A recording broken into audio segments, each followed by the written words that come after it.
नाचणीमध्ये calcium आणि iron भरपूर प्रमाणात असतं।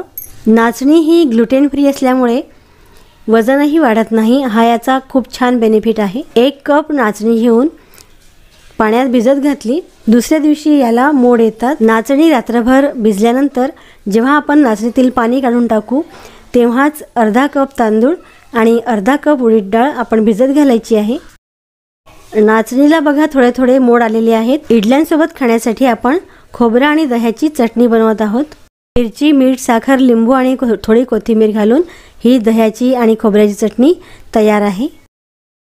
नाचणी, तांदूळ आणि उडीद डाळ मिक्सरमधून छान बारीक वाटून घेतले आणि 7-8 तासांमध्ये हे पीठ छान फर्मेंट होतं आणि याला जाडी पडायला लागते।